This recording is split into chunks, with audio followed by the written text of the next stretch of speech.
किसान भाइयों नमस्कार।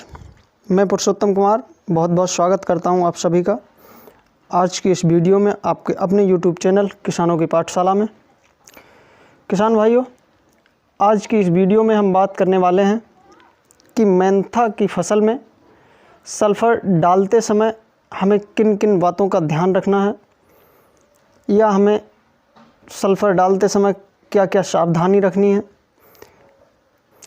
जिससे कि हमारी फसल में सल्फ़र से कोई नुकसान ना हो और हमें सल्फ़र लगाने से उसका भरपूर फ़ायदा मिल सके।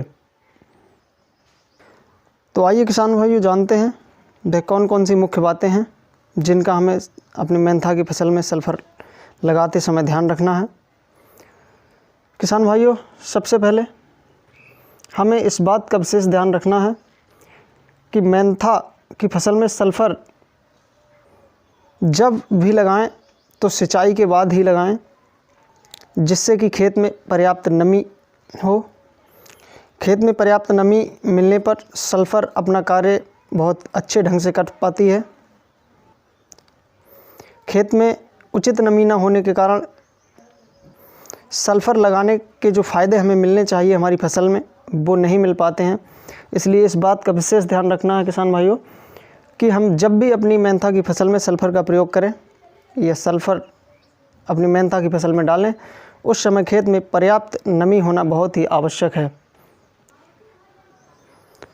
दूसरी बात किसान भाइयों, जब भी हम सल्फ़र अपनी फसल में लगाएं तो शाम के समय ही लगाएं।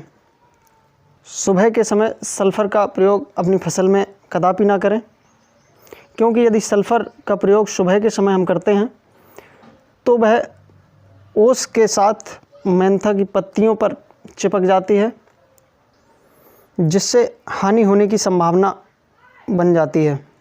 इसलिए हमेशा सल्फ़र का प्रयोग शाम के समय करें और यदि हल्की हल्की हवा चल रही हो उस समय यदि सल्फ़र का प्रयोग करें शाम के समय तो और ही बेहतर रहेगा, क्योंकि सल्फ़र जो हम बिखेरते हैं वो हल्की हवा के साथ पत्तों से छूटकर नीचे ज़मीन पर गिर जाती है, जो पौधों के लिए आसानी से उपलब्ध हो जाती है। तीसरी बात किसान भाइयों, मेंथा की फसल में हम किसी बढ़िया कंपनी की 90% WDG सल्फ़र का प्रयोग करें, क्योंकि मेंथा की फसल में 90% WDG सल्फ़र के परिणाम बहुत अच्छे रहते हैं। इससे अन्य सल्फ़रों की अपेक्षा तेल की मात्रा में अच्छी वृद्धि होती है। तो जहाँ तक संभव हो किसान भाइयों, अपनी फसल में 90% WDG सल्फ़र का ही प्रयोग करें। तो किसान भाइयों, ये थी हमें मेंथा की फसल में सल्फ़र लगाते समय ध्यान रखने योग्य मुख्य बातें एवं सावधानियाँ, जिससे हमें हमारी फसल में सल्फ़र का भरपूर फ़ायदा मिल सके और हमारा उत्पादन अच्छा रहे। तो किसान भाइयों, वीडियो सही लगी हो तो वीडियो को लाइक करें, शेयर करें एवं चैनल को सब्सक्राइब करें। आगे एक नई वीडियो में आपसे फिर बात होगी, तब तक के लिए नमस्कार।